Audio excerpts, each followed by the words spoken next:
Kriemhild, Princess of Burgundy, wife of Siegfried, and Sieg's new mom. But what about the Kriemhild of Fate Grand Order? How well does she compare to her mythical counterpart, and what grade would I give her depiction? Let's do this. Before going any further, I strongly recommend watching my previous video on Siegfried if you haven't already. These videos, like the characters, are a pair, with Siegfried being part 1, while Kriemhild is part 2. Link to the Siegfried video will be in the description. Also, though this probably goes without saying, this video will also spoil the events of Lost Belt 6.5, Traum, which just came out on NA. Now with all of that said, let's continue. Kriemhild is a Berserker class servant, and already Siegfried's fate depiction is influencing her character, because based upon her lore, Kriemhild has a very strong case for being an avenger. I'll be giving the details later, but Kriemhild's story centers around revenge. Revenge for the murder of her husband, Siegfried. As far as I'm concerned, Kriemhild being an avenger is like Edmond Dantes being one. It's a perfect fit. But that's not what we get in FGO. Before actually meeting her in Traum, Sherlock Holmes speculates that Kriemhild is either a saber, berserker, or avenger. What about these two other classes?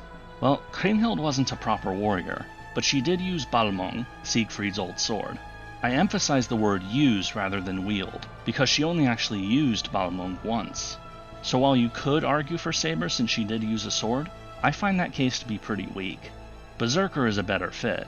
Since the length she went to carry out her revenge and the savagery of its fruition, there's a good reason why other characters are scared of her. But because of the changes that were made to Siegfried's fate backstory, they made Kriemhild a berserker rather than an avenger, because her revenge was based upon a lie. Again, I'm going to dig much more deeply into this later in the video. Getting into her character design, this one got a bit of attention when she first came out on JP.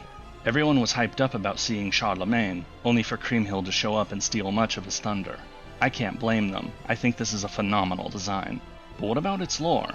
Well, starting with her first ascension, Kriemhild is in mourning, dressed up in all black. No doubt this is meant to represent her just after Siegfried's death. Her second ascension is more difficult. The only real hint we get is that she says that red is for revenge when you ascend her to this form. So perhaps it's an intermediate outfit during the long years that she was planning her revenge. Meanwhile, her third ascension is Kriemhild as she is carrying out her final revenge, now actually having some armor in addition to fancy clothes. It doesn't quite look like Siegfried's own armor, but it does have a similar color scheme. One more thing to mention lay in her animations. If you take a close look at them, the times when she is actually attacking someone with her sword, her swings are slow, really slow. This is best seen in her noble Phantasm, when she is dragging her sword along the ground. While that is certainly a cool visual that makes it seem like she is very deliberately approaching her foe in a menacing fashion, I have another possible explanation. This sword is Balmung, the same one wielded by Siegfried, and if you've seen him use it, Balmung is a very large sword even for Siegfried, and so it's even more so for Kriemhild. Not only is this sword likely really heavy for her, it's also a way of pointing out that Kriemhild isn't a warrior like Siegfried. She does use Balmung in the myth, but only once to kill someone who can't fight back. I find all of this to be some great added detail. Overall, I'd say Kriemhild's design is very solid, with her ascension forms following the course of her life after Siegfried's death, from mourning, to plotting, to retribution. Moving into her skill set, Kriemhild's first skill is Revenge Plot Amok, which reduces the MP charge of all enemies, as well as reducing their defense and crit rate for 3 turns. Well, this skill name's link to Kriemhild isn't obvious at all. I mean, her story is only one of the most famous revenge plots ever recorded.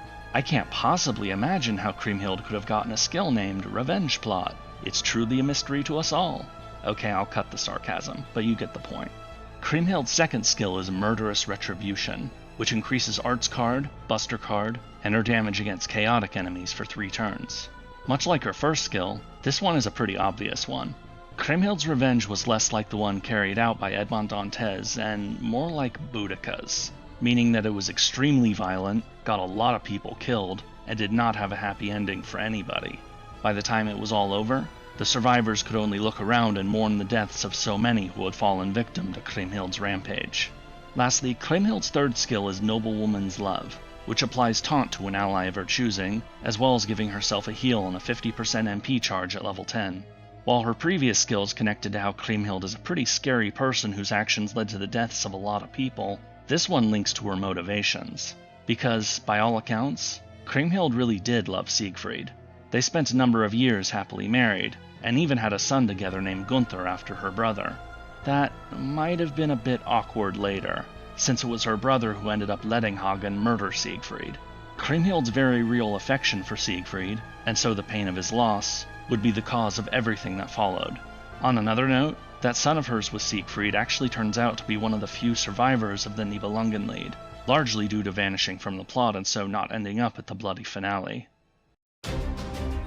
この世すべてを呪う。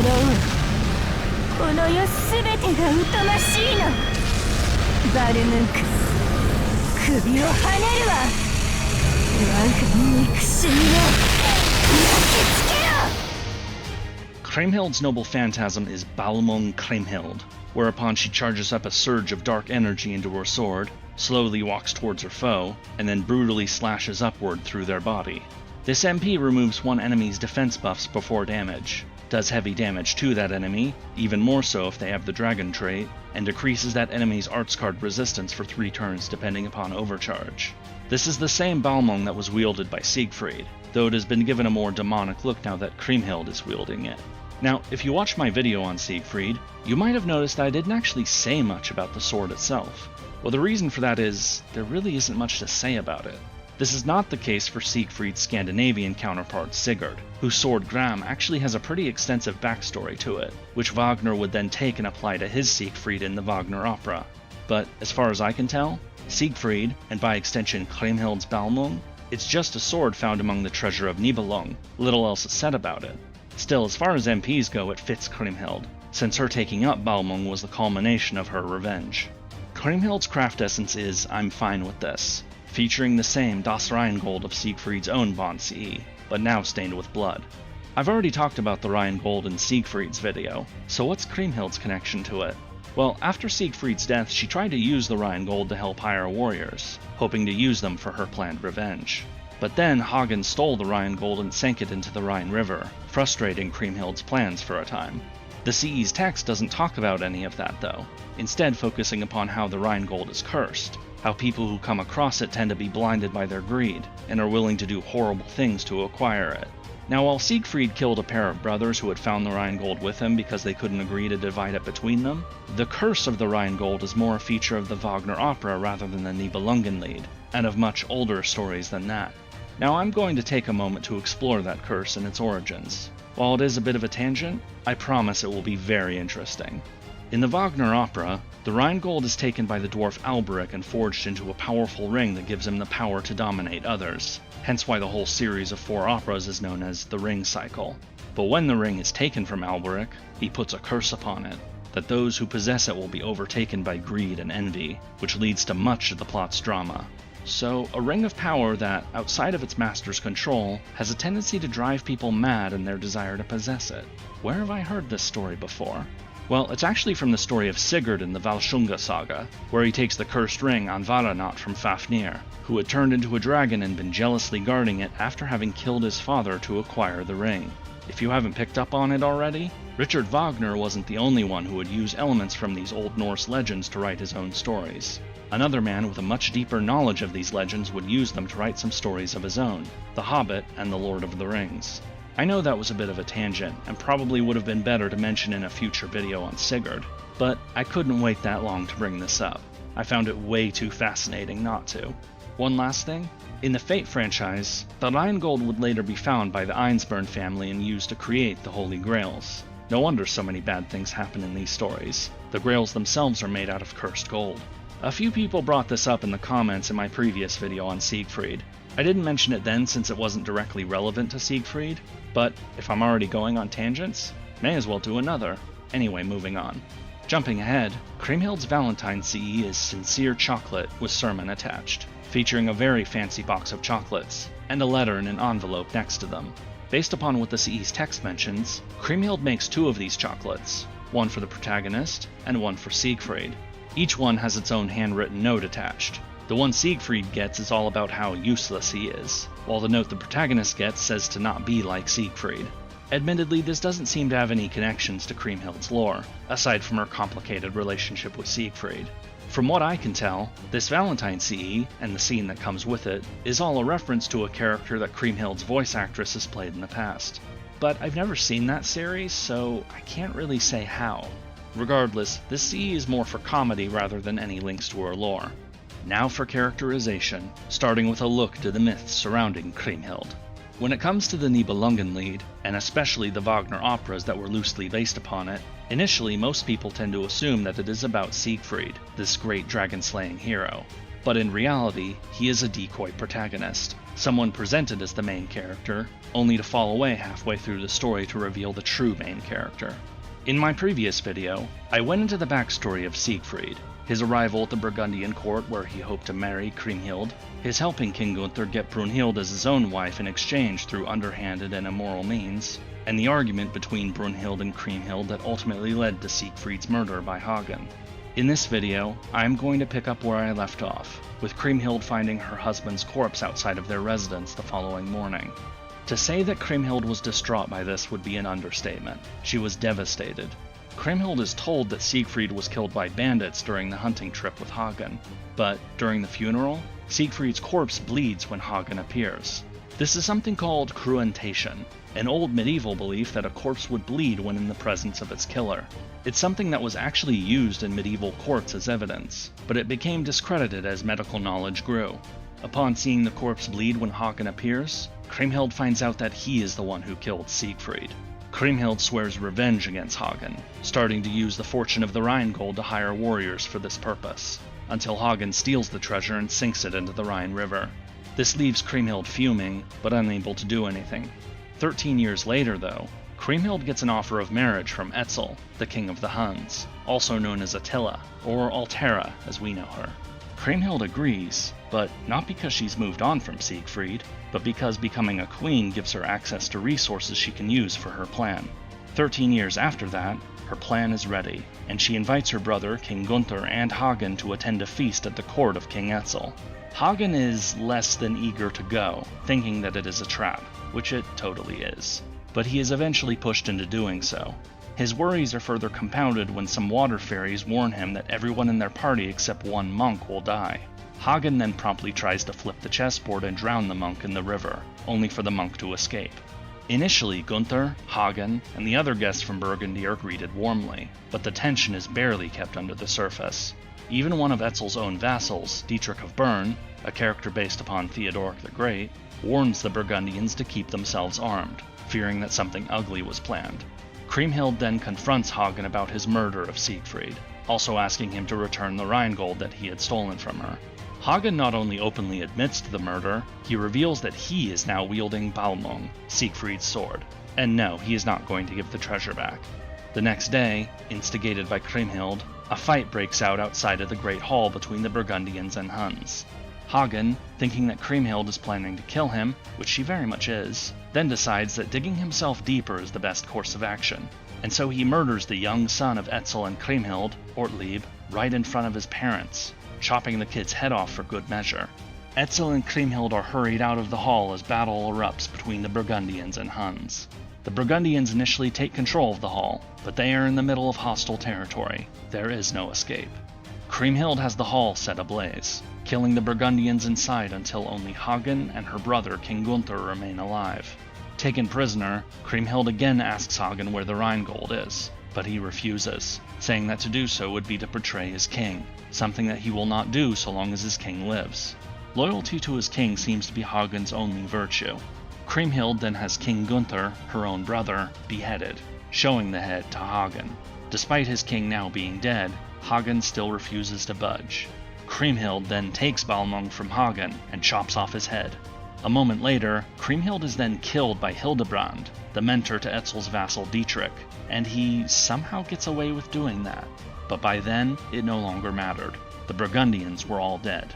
Even if her own life ended immediately after its success, Kriemhild's revenge was complete. Now moving into the Fate franchise, we know that Siegfried's story has been changed so that his murder by Hagen was actually a plan. That Siegfried, blaming himself for the feud between Brunhild and Kriemhild, asked Hagen to kill him.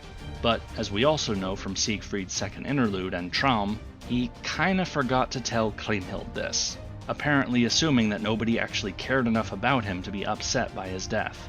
It was a complete misreading of the situation. Kriemhild really did love Siegfried, and so his apparent murder drove her to vengeance just like it did in the Nibelungenlied. Her backstory in Fate is pretty much the same as it is in Myth, but with one final difference. At the end, when Kriemhild has Hagen at her mercy, he tells her the truth, that Siegfried himself had arranged his own death. In other words, Kriemhild's brutal quest for revenge against Hagen was all for nothing, and so she ended her life not having achieved her goal, no longer having anything to live for, but instead feeling an intense, seething resentment towards Siegfried. From her perspective, Siegfried had just decided to abandon her, leaving her to think that he had been murdered, and so to pursue a decades-long quest for vengeance that ultimately was not necessary. Yeah, I can see why she would be pissed off. This change to Kriemhild's story, which was made because Siegfried's own story was changed, is why Kriemhild is a berserker rather than an avenger. We hear about Kriemhild a few times before actually meeting her. We have Siegfried's second interlude, which I mentioned in his video, but we also have Altera's second interlude. Here, you actually have a conversation between Siegfried, Altera, Mash, the protagonist, and Dr. Roman, talking about how Siegfried and Altera both married Kriemhild. In other words, she's been a character who has been teased for quite some time now, but it is only in the Traum Singularity, or Lost Belt 6.5, that we finally get to meet Kriemhild. Here she is the queen of the Revenge realm, which is quite the fitting name for her. Since Moriarty remains in the background for most of Traum, Kriemhild is the main antagonist for much of the story. Her realm is portrayed as much more threatening than the Reinstatement realm throughout, as is Kriemhild herself, who is portrayed as both cunning and ruthless. The protagonist only barely escapes imprisonment with Salome's help, being relentlessly hunted the whole way. Kriemhild sits on the sidelines as the Righteous and Reinstatement realms fight, only to then pounce on the Reinstatement realm as they are returning home, fatally wounding Constantine XI with her archer, Minamoto no Tametomo. Without Chaldea's intervention, I'm pretty sure that Kriemhild and the Revenge realm would have won the war. But winning the war isn't really what Kriemhild is after. She is revolting against proper history with a very specific and very personal goal in mind. Namely, that she believes that if she engages in this revolt, eventually Siegfried will be summoned by the counterforce to fight against her, and so she will be able to confront him about abandoning her.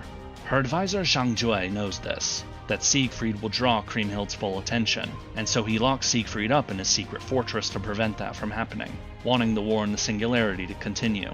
But once Kadok and Moriarty discover the imprisoned Siegfried, we quickly move towards the final act, as Chaldea and the combined Righteous and Reinstatement realm armies charge straight for the Revenge realm's capital. Despite having an overwhelming advantage in numbers, Siegfried, Kadok, and the protagonist eventually come to face Kriemhild. While they may have launched a crazy do-or-die offensive to reach her, I can't help but feel that Kriemhild probably could have stopped them if she wanted to, but she wanted to face Siegfried, and so allowed them to make it to her. Facing her old husband and with the power of 2 grails, Kriemhild expresses all the rage and sorrow that had built up over the years, but it is not enough to win.